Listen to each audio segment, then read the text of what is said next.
বসার মূল যে কারণ এই সম্পর্কে আপনাদের সামনে তুলে ধরবার জন্যে আপনাদের আহ্বান করা হয়েছে। প্রথমে আপনাদের সাংবাদিক বন্ধুরা যারা এসছেন আজকে এই প্রেস কনফারেন্সে, আপনাদের সকলকে সংগঠনের তরফ থেকে এবং আমার নিজের তরফ থেকে প্রীতি শুভেচ্ছা অভিনন্দন জানাচ্ছি। আপনারা ইতিমধ্যে শুনেছেন বা অভিজ্ঞতা আছেন, দিল্লিতে বেশ কিছুদিন ধরে, দীর্ঘদিন বলা যেতে পারে, সারা দেশের কৃষকরা তাদের কৃষি চাষের সুনিশ্চিত করার প্রশ্নে আইন বাতিল, এই যে কতগুলি বিষয়, বিদ্যুৎ বিল বা এই কৃষক যে 3টা বিল সরকারের তরফ থেকে যেটা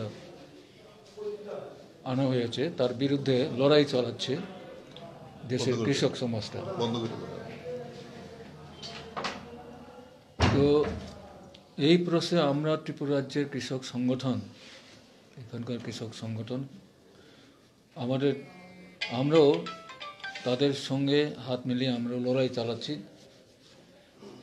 টাইম টু টাইম, সময় ধরে আমরা তাদের প্রতি সংহতি, সহমর্মিতা এবং পুরোপুরি তাদের সমর্থন জানিয়ে আমরা কতগুলো কর্মসূচি আন্দোলন চালাচ্ছি। সামনের দিনে এই প্রেক্ষিতে আমরা আরও কিছু কর্মসূচি আমরা নিচ্ছি বা নেব। এই সম্পর্কে আমাদের কি হবে, আমাদের কার্যক্রম কি হবে, এই সম্পর্কে আপনাদের সামনে তুলে ধরবার জন্য এই সাংবাদিক মিডিয়া মাধ্যমকে ডাকা হয়েছে। এই সম্পর্কে বিস্তারিতভাবে আমাদের সংগঠনের সম্পাদক আপনাদের সামনে উপস্থিত করবেন।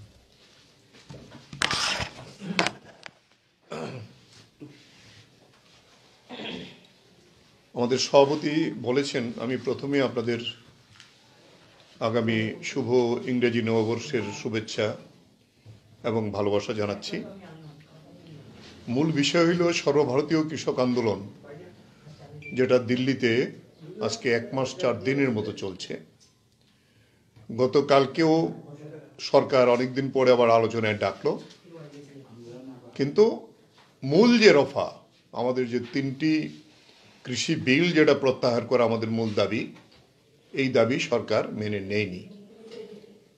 পাশের যে 2টা দাবি ছিল, বিদ্যুৎ বিল যেটা 2020, এটা প্রত্যাহার করার জন্য রাজি হয়েছেন এবং একটা আইন করেছে নতুনভাবে যে পাঞ্জাব, হরিয়ানা ইত্যাদি জায়গাতে ফসল উঠলে এই ফসলের যে ডাটা, নাড়া, এগুলি পুরাতে হয়, তাতে নাকি দিল্লির পরিবেশ ক্ষতি হয়ে যায় বলে এটা পুরানো যাবে না, যারা পোড়াবে তাদের।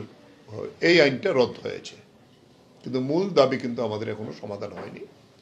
তাই কালকে আলোচনার পরেও আমাদের যে মূল যে আন্দোলন পরিচালনা করার দায়িত্ব নিয়েছেন সারা ভারত কৃষক সংঘর্ষ সমন্বয় কমিটি, তার যিনি আহ্বায়ক, আমাদের সারা ভারত কৃষক সভার জেনারেল সেক্রেটারি হান্নান মোল্লা, তিনি বিব্রত করেছেন যে আমরা যতদিন পর্যন্ত আমাদের মূল দাবি আলোচনার টেবিলে আমরা যাব, আবার 4 তারিখ ডেকেছেন, কিন্তু আমাদের আন্দোলন জারি থাকবে এবং এই আন্দোলন শুধু দিল্লিতেই সীমাবদ্ধ থাকবে না, এই আন্দোলন গোটা দেশে যাতে সংগঠিত করা হয় এই আবেদন রাখা হয়েছে। আমরা গতকালকে আমাদের সারা ভারত কৃষক সভার নবগঠিত যে রাজ্য সম্পাদক মণ্ডলী, তার সভা আমরা করি। সেই সভা থেকে আমরা এই আন্দোলনের রূপরেখা আমরা একটা আলোচনা করে ঠিক করি। তাতে প্রথম যে বিষয়টা আমাদের কল এসছে গোটা দেশে, আগামী 1 জানুয়ারি নববর্ষের দিনে আমরা ভারতবর্ষের সংবিধানকে সামনে রেখে, সংবিধানের নামে আমরা এই কৃষক আন্দোলনের সমর্থনে গোটা দেশে শপথ অনুষ্ঠান হবে। আমাদের কৃষকরা শপথ নেবেন আন্দোলনের সপক্ষে। তাতে আমরা আগরতলা কেন্দ্রে কালকে 11:30টায় আমরা জমায়েত দিয়েছি। মূল অনুষ্ঠান হবে আমাদের 12টায়। এটা সূর্যচমনি থেকে আমরা আমাদের সেখানে পোস্ট অফিস চমনি থেকে আমরা আশা করছি তুলসীবতী পর্যন্ত এটাকে সম্প্রসারিত করব, দাঁড়িয়ে আমরা এই শপথ নেব। ঠিক একইভাবে এখন পর্যন্ত যদ্দূর খবর এসেছে আমাদের এই 8টা জেলা এবং 23টা সাব ডিভিশনে প্রায় 50টির মতো জায়গাতে আগামীকালকের এই শপথ অনুষ্ঠান হবে। শপথ অনুষ্ঠানের কপি আমরা আপনাদের দিয়েছি, যে সংবিধানের প্রস্তাবনা এবং এর পরবর্তী পর্যায়ে আমাদের কৃষক আন্দোলনের সমর্থনের শপথ। এই হলো প্রথম প্রোগ্রাম। দ্বিতীয় প্রোগ্রাম আমরা যেটা নিয়েছি সর্বভারতীয় কৃষক নেতৃত্বের সঙ্গে কথার ভিত্তিতে 4 তারিখে আমরা সেখানে গণ অবস্থান আমরা করব আগরতলা শহরে কেন্দ্রীয়ভাবে। আমাদের এটা আমরা ওরিয়েন্ট চৌমুনিতে জায়গা ঠিক করেছি 11টা থেকে 2টা অবধি। এই দিন সারা রাজ্যেই হবে। কয়েকটা আমাদের জেলা তারা ওই দিন অন্য প্রোগ্রাম পড়ে যাওয়াতে তারা হয়তো কেউ 5 তারিখ, কেউ নাহলে কেউ 6 তারিখ করবে, কিন্তু আগরতলার প্রোগ্রামটা আমরা 4 তারিখ করব এই কৃষক আন্দোলনের সমর্থনে। এই বিষয়ে গিয়ে বলতে গিয়ে আমরা যেটা বলবো, ইতিমধ্যে এই আন্দোলন একটা নতুন গতি পেয়েছে। স্বাধীনতার পরে বোধহয় এটা দীর্ঘস্থায়ী, এত দীর্ঘ সংখ্যক জমায়েত, প্রায় 4 লক্ষের উপরে কৃষক। আমি কালকে রাত্রেও কথা বলেছি, এখন মাইনাস টেম্পারেচার চলছে, অনেক জায়গাতে বরফ পড়ছে। নর্মালি 3 ডিগ্রি দিল্লির টেম্পারেচার, কিন্তু বয়স্ক লোক থেকে আরম্ভ করে কেউ কিন্তু জায়গা ছাড়েনি। এবং সবচেয়ে সুন্দর হলো শান্তিপূর্ণ আন্দোলন। সরকার বরঞ্চ বাড়াবাড়ি করছে। এইটা আমাদের দেশে আন্দোলনের ক্ষেত্রে একটা নতুন নজির তৈরি করলো। এবং এই কৃষক আন্দোলনের সমর্থনে আমরা ধন্যবাদ জানাবো দেশের যারা বুদ্ধিজীবী, দেশের যারা বিভিন্ন পেশার নিযুক্ত যারা মানুষ, তারা এই আন্দোলনকে সমর্থন করছেন। গোটা দেশ থেকে মানুষ সমর্থনে এগিয়ে আসছেন। এবং এই আন্দোলনে প্রথম পাঞ্জাব, হরিয়ানা, রাজস্থান ছিল, এখন সেই আন্দোলনে মহারাষ্ট্র, উত্তরপ্রদেশ, উত্তরাঞ্চল, সেখানে কর্ণাটক এবং কেরালা, সব জায়গা থেকে এসে তারা সামিল হয়েছে। মহারাষ্ট্র বিরাট একটা সংখ্যা তারা গাড়ি র্যালি করে এই জমায়েতে অংশগ্রহণ করেছেন। এবং সিদ্ধান্ত হয়েছে এই দাবি যদি না মানা হয় তাহলে গোটা দেশ থেকে আমাদের কৃষকরা যাবে। ত্রিপুরাতেও আমরা ঠিক করেছি 4 তারিখ পর্যন্ত যদি না মানে তারপরে আমরা ত্রিপুরা থেকে একটা ছোট্ট প্রতিনিধি দল কীভাবে পাঠানো যায় আমরা কালকে আলোচনা করে রেখেছি, যাতে আমরা নৈতিকভাবে শুধু এখানে না, এই আন্দোলন সরাসরি এখানে সমর্থন করতে চাই। আপনারা শুনেছেন যে দেশব্যাপী এই আন্দোলনে এই প্রথম সিদ্ধান্ত হয়েছে আমরা আদানি এবং আম্বানি যাদের পক্ষে এই আইনটা তৈরি করেছে তাদের সাহায্যের জন্য আইন তৈরি করেছে। আইন হওয়ার আগেই দেখা গেল বিভিন্ন মিডিয়াতে বেরিয়ে এসেছে যে তারা ফ্যাক্টরি করে ফেলেছে, গুদাম করে তৈরি করে ফেলেছে হাজার হাজার। সেখানে কিভাবে গুদামজাত করা হবে, তাদের যে পণ্য তাদের বিভিন্ন সেলস কাউন্টারে আমরা বলেছি মানুষ যাতে না যায়। আমাদের রাজ্যের মধ্যে তো তাদের কোনো এমন সেলস কাউন্টার নেই, কিন্তু জিও সিম আছে। আমরা আবেদন করেছি যে জিও সিম আমরা যারা ব্যবহার করব, আমরা প্রথম আমাদের নেতৃত্ব আমরা গতকালকে থেকে এই সিম ব্যবহার বন্ধ করে দিয়েছি, আমরা সারেন্ডার করেছি। এবং আমরা আমাদের রাজ্যের সাধারণ মানুষকে, শুধু কৃষক না, যে এর বিরুদ্ধে আমরা প্রতিবাদ হিসাবে জিও সিম ব্যবহার আমরা সারেন্ডার করে দেব। 27শে ডিসেম্বর গেছে যে থালি বাজিয়ে প্রধানমন্ত্রীর যে বক্তব্য এটার প্রতিবাদ করেছে, আপনারা এটা দেখেছেন। এই আন্দোলন হয়েছে প্রধানমন্ত্রী তারপরও কালকেও যখন আলোচনা হচ্ছে এই পক্ষে কথা বলছেন, 3টা কৃষি বিলের পক্ষে, এটা করতেই হবে। এবং আলোচনা থেকে বেরিয়ে এসেছে তাদের নাকি বাধ্যবাধকতা হচ্ছে। কার কাছে বাধ্যবাধকতা? কৃষকদের কাছে না, পুঁজিপতিদের কাছে বাধ্যবাধকতা। এই কারণে এই আলোচনা অচল হয়ে গেছে। ফলে সেই জায়গায় দাঁড়িয়ে আমরা বলবো এই আইন প্রত্যাহার করা ছাড়া এটাতে কোনো সমঝোতা হবে না। এই জায়গায় আমরা দেখছি প্রধানমন্ত্রী একেবারে, দেশের প্রধানমন্ত্রী যদি এরকম মিথ্যাচার করে তাহলে তো আমরা কোথায় যাব? কেরালা গভর্নমেন্ট সম্পর্কে বলে দিলেন এই আন্দোলনে কেরালা নেই, কেরালার কৃষকের কোনো ধান কেরালা সরকার কিনে না। কিন্তু আমাদের কৃষক সভা শুধু না, সমস্ত সংগঠন প্রতিবাদ করে জানিয়েছে এটা ভুল তথ্য প্রধানমন্ত্রী যেটা দিয়েছেন, মিথ্যা কথা বলছেন।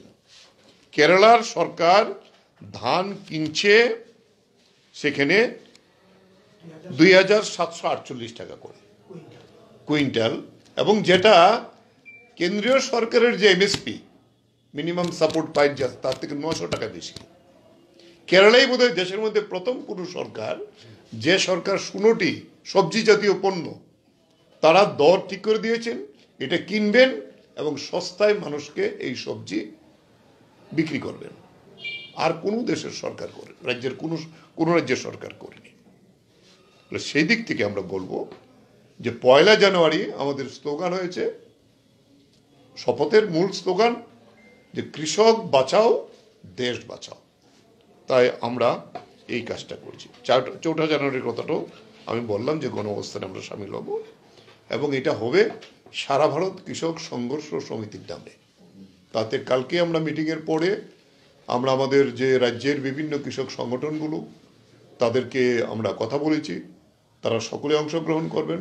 এরকম 10টা সংগঠন, আমাদের সারা ভারত কৃষক সভা, গণমুক্তি পরিষদ এবং ক্ষেত্রজীবী ছাড়াও আরও 10টি সংগঠন তারা তাতে অংশগ্রহণ করবেন। আমরা আহ্বান রেখেছি শ্রমিকদের যে সংগঠন সিআইটিইউ, তার যে অন্তর্ভুক্ত বিভিন্ন অঙ্গ সংগঠনগুলো, যে তারা, ছাত্রদের সংগঠন, যুবদের সংগঠন, মহিলাদের সংগঠন, আইনজীবীদের যে সংগঠন, বিভিন্ন পেশায় নিযুক্ত যে বিভিন্ন সংগঠন, সবাইকে যার যার ফ্ল্যাগ, ফেস্টুন ইত্যাদি নিয়ে যাতে 1 তারিখের এই কর্মসূচিতে আসেন। এবং একইভাবে আমরা 4 তারিখেও সবাইকে আমাদের এই গণ অবস্থানে অংশগ্রহণ করার জন্য আমন্ত্রণ জানিয়েছি। এই হলো আমাদের দিল্লি সম্পর্কে সিদ্ধান্ত। এবং আমরা আরেকটা আলোচনা করেছি, 4 তারিখে যদি আলোচনায় কোনো ফল বেরিয়ে না আসে, কেন্দ্রীয় কৃষক সংগঠন সিদ্ধান্ত নিয়েছে 23শে জানুয়ারি থেকে 26শে জানুয়ারি এই লাগাতারভাবে আমাদের দেশের সর্বত্র রাজভবনের সামনে ধর্ণা হবে, বিক্ষোভ হবে। এবং এতে আমাদের আলোচনা হয়েছে যে আমরা 4 তারিখের প্রোগ্রামের পরে আবার বসবো, আমরা কি ফর্মে ওই প্রোগ্রামটা নিতে পারি সেটা আমরা ঠিক করব। 23 থেকে 26 আমাদের এই আন্দোলন জারি থাকবে। এই সম্পর্কে বলতে গিয়ে আমরা যেটা বলবো যে রাজ্যের যে কৃষি অবস্থা, দিল্লির কথা তো বললাম, এখানেও বিজেপির সরকার, দিল্লিতেও বিজেপির সরকার, সবচেয়ে করুণ অবস্থা। এবং এটা বোধহয় আর কোনোভাবেই ঢেকে রাখতে পারছে না। প্রভাতী প্রতিটি দৈনিক সংবাদে আজকে তা বেরিয়ে আসছে, আজকেও বিভিন্ন কাগজে বেরিয়ে এসছে। সেখানে বোরো ধানের সিজন চলছে, বীজের কোনো দেখা নেই। আলুর বীজ সরকার দেয়নি, কৃষককে খোলা বাজার থেকে বেশি দামে কিনে করতে হয়েছে। সবজির বীজে একই অবস্থা। সেখানে কীটনাশক ঔষধ, বিভিন্ন সামগ্রী সেখানে একেবারে বেসরকারি হাতে টোটালটাই পুরোটাই তুলে দিয়েছেন। দপ্তরের কোনো ভূমিকা নেই, অস্তিত্ব নাই। কি এগ্রিকালচার দপ্তর, কি হর্টিকালচার দপ্তর। ফলে সেই জায়গায় বলবো আমরা, এই যে বীজের অপ্রতুলতা, সারের অপ্রতুলতা কি করে হবে। এবং সামনে বড় সিজন, এই সিজনে মূল হইল সেচের উপর নির্ভর করতে হয়। 70-75% সেচের যে এলআই মেশিন সবটা অকেজো হয়ে আছে। আমরা বিভিন্ন জায়গাতে দপ্তরের এক্সিকিউটিভ ইঞ্জিনিয়ার, বিভিন্ন স্তরে আমরা কথা বলতে গিয়েছি, আমাদের সংগঠনের নেতৃত্ব বিভিন্ন জেলাতে বলছে বাজেটে কোনো টাকা নেই। কৃষকরা যদি নিজেরা টাকা দিয়ে ঠিক করে তাহলে দপ্তর সাহায্য করবে। তাহলে একটা মেশিন ঠিক করার জন্য যদি 50,000 টাকা লাগে, কৃষকরা, ওই এলাকার কৃষকরা দিতে পারবে? তাহলে গত বছর এরকম প্রচুর জমি খালি গেছে, করেনি। সীমান্ত এলাকায় কালকেও কথা হচ্ছিল, মতিনগর এলাকায় প্রায় 100 কানি জমি গত আমন সিজন, যেটা আমাদের প্রধান ফসল, করতে পারেনি তারা। সেই এলাকার বিধায়ক কথা বলেছেন ডিএম এর সঙ্গে, আমরা কথা বলেছি সরকারের উচ্চ স্তরের পর্যায়ে, কিন্তু কোনো হেলদোল নেই। সামনের সিজন আসছে, গেটগুলো খুলবে কিনা তার কোনো নিশ্চয়তা নেই। ফলে সেই জায়গায় দাঁড়িয়ে আমরা বলবো যে এই ঘটনাগুলি নিয়েও আমরা এই 4 তারিখের পরে আবার কিভাবে আমাদের রাজ্যের মধ্যেও কৃষকদের নিয়ে আন্দোলন করতে পারে দেখব। ধান খুব ঢাক ডুল পিডিয়ে প্রথম বছর এফসিআই টেফসিআই সবই কিনলো, গত বছর থেকে আর এফসিআই এর কোনো খবর নাই। গত বছর মাত্র 32% ধান কিনেছে সরকারের যে লক্ষ্যমাত্রা। এই বছর পৌষ মাস প্রায় শেষ হতে চলছে, ধান কেনার কোনো খবর নেই। তারা দরই ঠিক করতে পারছে না, মিলিং চার্জ ঠিক করতে পারছে না, টেন্ডার খুশি মতো সরকারের পৃষ্ঠপোষক মিল, তার বাইরে কিছু নেই। তাহলে ধান এরকম উপজাতি এলাকায় 300 টাকা 400 টাকা মন ধান বিক্রি করতে হয়েছে। এভারেজ 500 থেকে 600 টাকার বেশি মন পাওয়া যায় না। আর এখন তো ধান কৃষকের গোলায় নেই। এখন যদি ধান কিনতেও চায় তাহলে কার কাছ থেকে কিনতে হবে? ফরিয়াদের কাছ থেকে কিনতে হবে। আমরা গত বছরে দেখেছি মন্ডলের নেতারা উমেদারি করছে কার ধান কেনা হবে, কার ধান কেনা হবে না, কারটা নেওয়া হবে, এমন তো সব জায়গাতে এটা চলছে আর কি। এই ঘটনাগুলো আমরা তীব্র প্রতিবাদ করছি। এই রাজ্যের কৃষি একেবারেই মুখ তুবড়ে পড়ে আছে। কি আমার ধানের প্রধান ফসল, সবজির ফসল, সমস্ত কিছু। ফলে এর বিরুদ্ধে আমাদের আরো শক্তিশালী আন্দোলন আমরা গড়ে তুলব। এখন আমরা যেহেতু দিল্লির আন্দোলনে আমরা একটা কল দিয়েছিলাম, আমরা গতকালকে 50,000 টাকা পাঠিয়েছি আমাদের কেন্দ্রীয় কমিটির কাছে দিল্লির আন্দোলনরত কৃষকদের সাহায্য করার জন্য। তার পাশে আরেকটা সিদ্ধান্ত আমরা নিয়েছি, প্রত্যেকটা আমাদের যে ইউনিট আছে একেবারে স্থানীয় পর্যায়ে ন্যূনতম 100 টাকা করে তারা দেবেন আগামী 10ই জানুয়ারির মধ্যে। এই টাকাটা আমরা দিল্লিতে পাঠাবো। আমরা আশা করছি আরও প্রায় 50,000 টাকা তাতে তুলতে পারবো। এবং এমনিতে আমরা একটা ওপেন কল দিয়েছি, অনেকেই ব্যক্তিগতভাবে এসে আমাদের অফিসে টাকা দিয়ে যাচ্ছে। আমরা এই টাকাটাও সেখানে দিল্লির আন্দোলনরত কৃষকদের জন্য আমরা পাঠিয়েছি 50,000 টাকা, আর বাকিটা আমরা সঙ্গে সঙ্গে পাঠিয়ে দেওয়ার ব্যবস্থা করব। এই হলো আমাদের দিক থেকে যে 12টা কারেক্টলি 12টা আনবো। আমরা আমাদের জমায়েতের 11:30টায় দিয়েছি, 11টায় ওরিয়েন্ট চমড়িতে।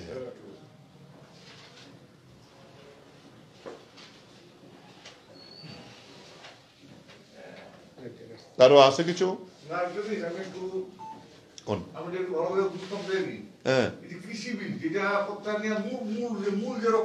আচ্ছা আচ্ছা, হ্যাঁ। জিস্ট মানে হলো যে প্রথম যে আইনটা করেছে কৃষি ব্যবস্থাকে একটা কোম্পানির তেপ্য হবে, কৃষকরা তার শেয়ার থাকবেন আর দেশের পুঁজিপতিরা তার পরিচালনা করবেন। পুঁজিপতিদের শেয়ার হবে কত হবে, কৃষকের কি শেয়ার হবে, আমার 3 কানি জমি আছে সেই পরিমাণে আমার শেয়ার হবে। আর আদানি আম্বানির শেয়ার হবে প্রায় ধরেন 90 উপরে। তাহলে কৃষি ফসলের যে লাভটা, উৎপাদনের যে লাভটা কার পকেটে বেশি যাবে? যে কোম্পানির সবচেয়ে বড় শেয়ার তার কাছে যাবে। এটা হলো মূল। দ্বিতীয় আরেকটা যেটা হয়েছে, আমি আমার জমিতে কি ফসল করব আমি ঠিক করি। হ্যাঁ, কি ধান করব, কি সবজি করব আমি ঠিক করি। ওইটা আছে। দ্বিতীয় আইন যেটা হয়েছে সেটা হলো সেখানে চুক্তিবদ্ধ চাষ হবে। চুক্তিবদ্ধ চাষ কারা ঠিক করবে? ওই কোম্পানি ঠিক করবে যে কোন জিনিসটা বাজারে বেশি বিক্রি হবে, কোন জিনিসটা ইন্ডাস্ট্রির প্রয়োজন হবে। ঠিক একইভাবে স্বাধীনতার পূর্বে যেমন নীল চাষ হয়েছিল, যার কারণে আমাদের দেশে দুর্ভিক্ষ তৈরি হয়েছিল, ধানের জমিতে নীল চাষ, এবং এটা স্বাধীনতা আন্দোলনের নীল বিদ্রোহ হিসেবে খ্যাত। সমস্ত কৃষকরা এই ব্রিটিশের বিরুদ্ধে আন্দোলন করেছিল। ঠিক একইভাবে আমার কৃষক তার ফসল নির্বাচন করতে পারবে না, পুঁজিপতিরা ওই কোম্পানির যে মূল ডাইরেক্টর তারা ঠিক করবে না কোন ফসল আমি করব, ধান করব না গম করব না ভুট্টা করব, কি করব ইত্যাদি। ফলে এই হলো দ্বিতীয়। তৃতীয়তার যেটা হয়েছে এটা আরেকটা মারাত্মক। 1959 সালে একটা আইন হয়েছিল, অত্যাবশ্যকীয় পণ্য আইন। তখনকার সরকার করেছিল খাদ্যাভাব দেখা দিয়েছিল, নিত্য প্রয়োজনীয় জিনিসের আকাল দেখা দিয়েছিল, যে কেউ ইচ্ছা মতো গুদামজাত করতে পারবে না, সরকারের নিয়ন্ত্রণে গুদাম হবে, কত দিয়ে কিনলো, কত সে করতে পারবে নির্দিষ্ট ছিল। এই আইনটা প্রত্যাহার করে দিয়েছে, প্রত্যাহার করে বলেছে যে এখন যে যত খুশি গুদামজাত করতে পারবে। এরকম 3টা আইন তৈরি করেছে। এই কারণে আমরা মনে করছি কৃষিকে এবং কৃষককে আমাদের দেশের পুঁজিপতিদের শৃঙ্খলে আবদ্ধ করে দেওয়ার জন্যই আইন হয়েছে। আমাদের অস্তিত্ব থাকবে না, আমার ঘরে হতো আলমারিতে আমার ট্রাঙ্কে কাওলা থাকবে, পর্চা থাকবে, কিন্তু মালিক শেষ পর্যন্ত হয়ে যাবে সমস্ত পুঁজিপতিরা। এখন এটাই বাকি ছিল দেশে। এই আইন এই কারণেই কৃষকরা বিদ্রোহী করছে। কৃষক নাহলে কারো কথা তো এত লোক, লক্ষ লক্ষ লোক এতদিন বসে থাকতে পারে না যদি কৃষক এটা বুঝতে না পারতো।